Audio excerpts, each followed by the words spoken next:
Olá pessoal, boa noite a todos, tudo bem com vocês? Vamos dar início então ao nosso estudo da noite de hoje. Vamos continuar então com o nosso livro Fonte Viva, Mensagens de Emmanuel, psicografia de Francisco Cândido Xavier. Lição de hoje, número 31, capítulo, perdão, 31 não, capítulo 32, a boa parte, que por sinal é uma leitura muito interessante para que nós possamos refletir sobre essa questão da boa parte dos outros, né? Que a gente tem, geralmente a gente tem a intenção de ver muitos os defeitos e esquecemos de observar que também todos têm qualidades também, né? Uma coisa muito importante para todos nós, né? Então, vamos lá.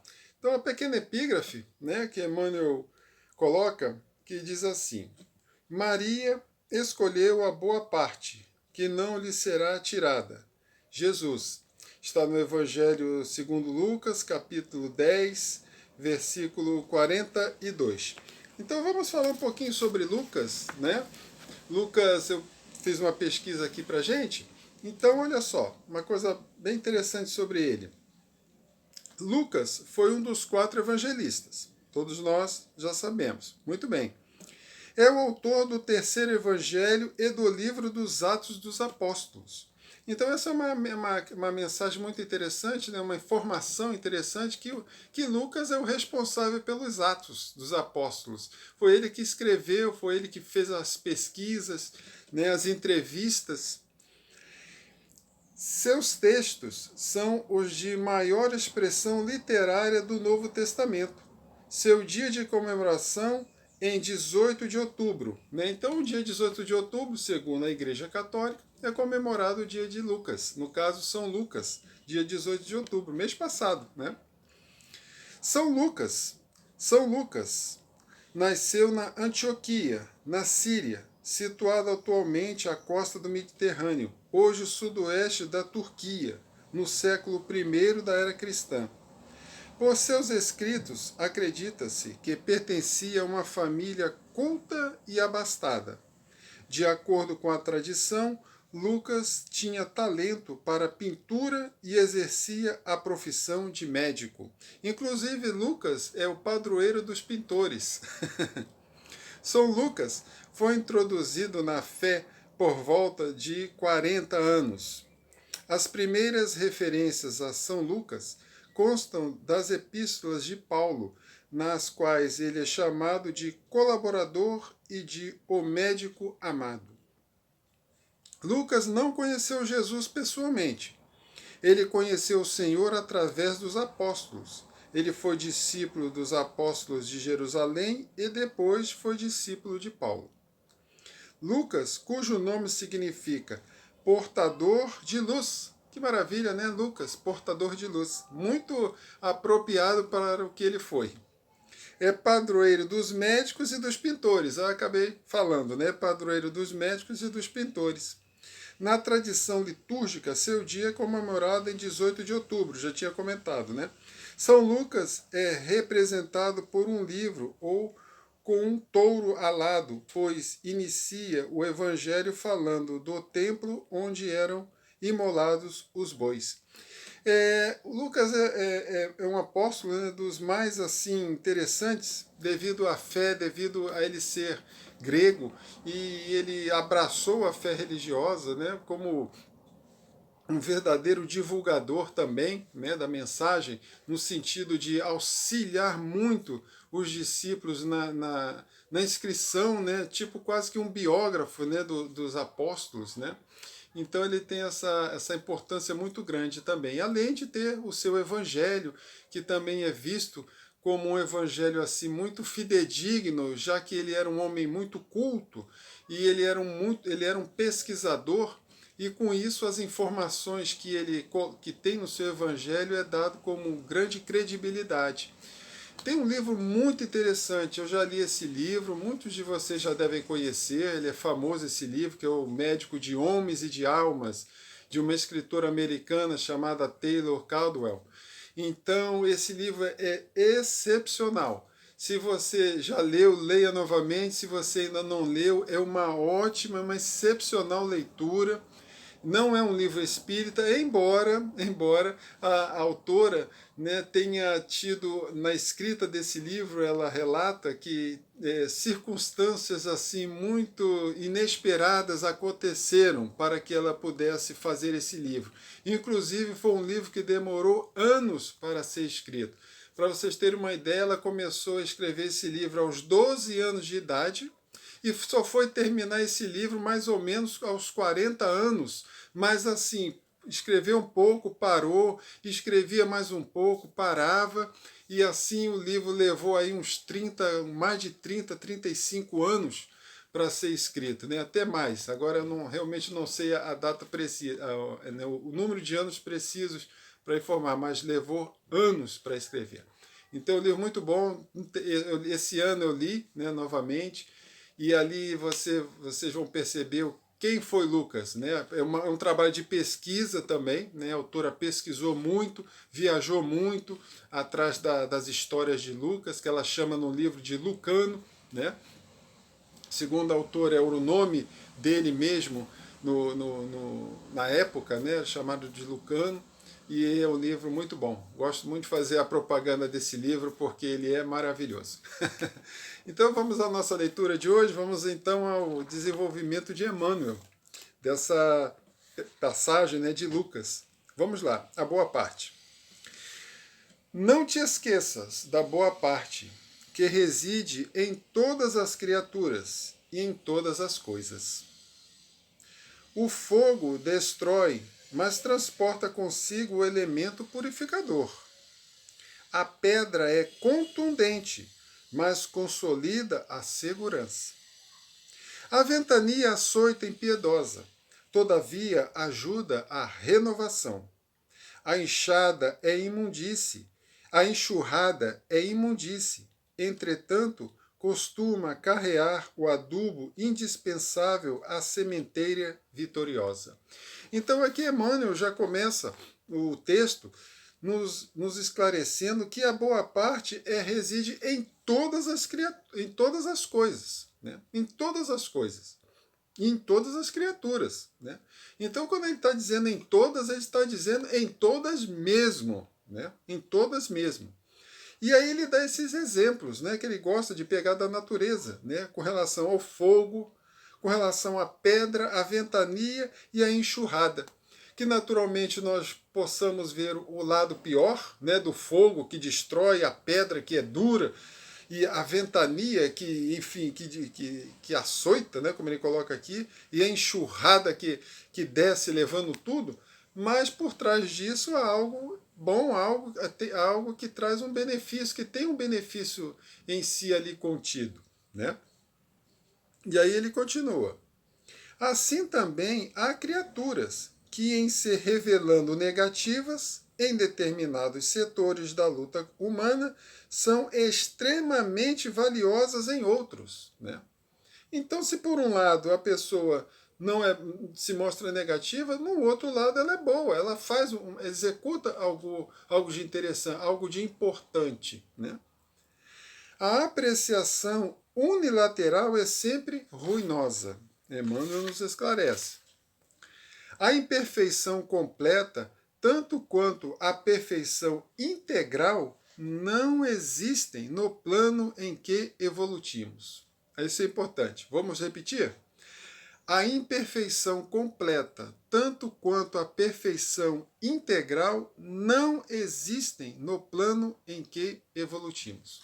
Então, nesse nosso plano de vida, nós vamos precisar entender isso, né? Que nem existem pessoas totalmente imperfeitas e nem pessoas perfeitas, né? Que nós estamos todos num grande processo de transformação, de crescimento, de aprendizado. E aí ele vai, usando já exemplos mais fortes. Olha só.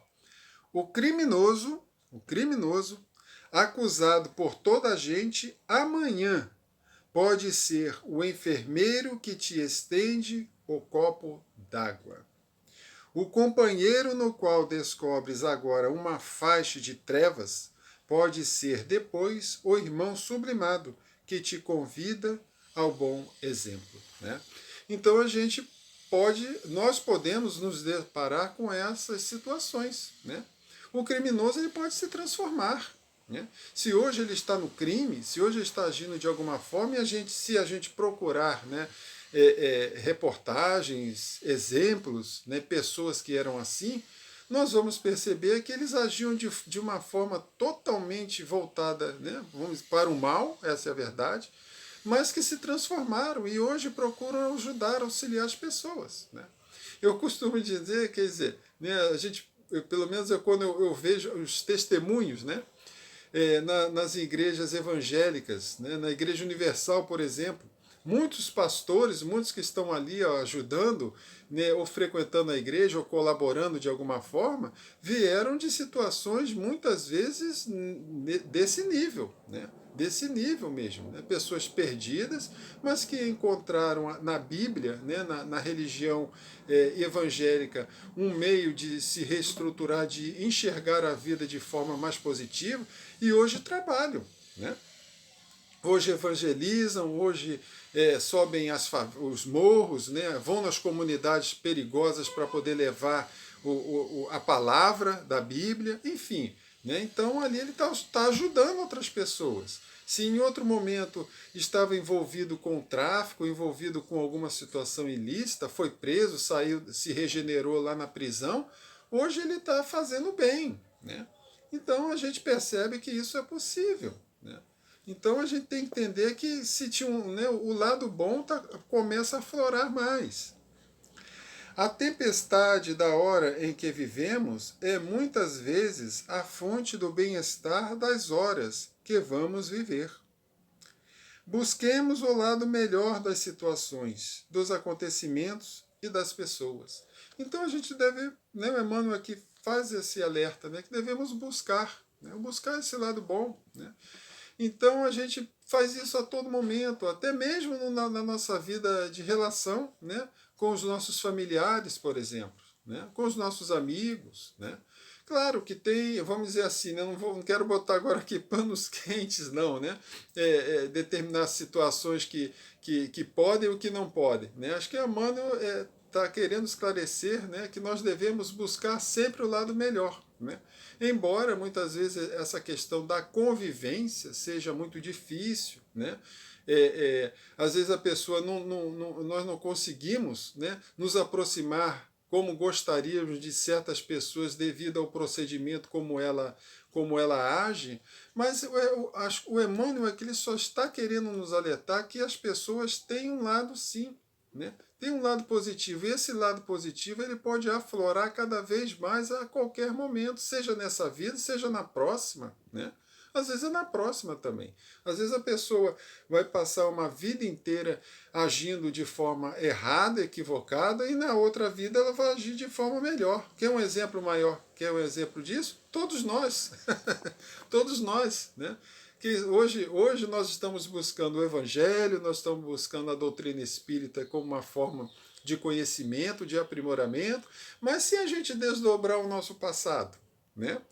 Com certeza nós vamos encontrar coisas que nós não vamos gostar, né? Mas a verdade é essa, né? Mas por que é devido a isso? Ao nosso lado bom, né? Ao lado bom que todos nós temos, né? Aquela sementinha, né, que vai crescendo, crescendo, vai desenvolvendo, né, vai se desenvolvendo. E aí nós vamos deixando para trás os grandes equívocos, os erros, e vamos buscando mais os acertos, as coisas boas, embora ainda não tenhamos, né, essa perfeição, como Emmanuel aqui nos comentou, né, mas que ainda é uma certeza de que o nosso lado bom está cada vez mais em desenvolvimento. E Emmanuel vai então finalizando. Maria escolheu a boa parte, que não lhe será tirada, disse-nos o Senhor. Assimilemos a essência da divina lição. Quem procura a boa parte e nela se detém, recolhe no campo da vida o tesouro espiritual que jamais lhe será roubado. Que beleza, né? Então é isso. Né? Quando a gente se preocupa com o lado bom, né? Não só das pessoas, mas também o nosso. Né? Quando a gente procura se deter no nosso lado bom, naquilo que a gente tem de positivo, né? E procurar melhorar isso, nós vamos não só enxergando melhor as pessoas, melhorando o nosso relacionamento, dando a oportunidade da pessoa de um dia se mostrar melhor, nós vamos encontrando mais equilíbrio, né? Nós vamos confiando mais, vamos tendo mais certeza de que o mundo, né, tem jeito e tem mesmo, principalmente através da renovação das pessoas, na renovação de todos nós. Não é isso? Muito bem, meus amigos. Então vamos terminando, né, esse nosso encontro, a nossa leitura de hoje, a boa parte, que possamos refletir bastante em torno disso. É difícil? Não existe facilidade. Tudo exige esforço, exige perseverança, né? Existe um olhar, né, diferente, mas certamente vamos aprendendo. Então vamos fazer a nossa prece, vamos buscar então o contato espiritual com os nossos mensageiros espirituais. Graças a Deus. Graças a Deus, Senhor, muita paz. Vamos então, Jesus, chegando ao término do nosso encontro da noite de hoje, agradecendo, Senhor, mais uma vez pela oportunidade de estarmos aqui reunidos em Seu nome, o nosso grupo, cada um em seu lar, mas concentrados com o pensamento voltado para Ti, buscando, Senhor, as energias necessárias para a manutenção da nossa saúde física, da nossa saúde mental, da nossa saúde espiritual, envolvendo o nosso lar, envolvendo os nossos familiares. Envolva, Senhor, o nosso querido lar de Teresa, o nosso local de trabalho. Envolva, Senhor, o nosso planeta, porque é a nossa casa, é a nossa morada. Envolva o nosso querido Brasil. Envolva a nossa cidade do Rio de Janeiro, Senhor, para que possamos encontrar a melhor forma de poder contribuir. Envolva, Senhor, as nossas autoridades. Envolva todos nós, Senhor, porque precisamos muito de Ti. Que seja então em seu nome, em nome dos benfeitores de nossa casa, Antônio de Aquino, Teresa, também em nome de Paulo e Estevão, do nosso núcleo, e acima de tudo em nome de Deus, que é nosso Pai, possamos dar por finalizado o nosso estudo da noite de hoje. Que assim seja, graças a Deus, muita paz, que assim seja, muita paz. Muito bem, terminamos então. Uma boa noite a todos, um bom restinho de semana e fiquem todos com Deus. Até a próxima quarta. Tchau, tchau.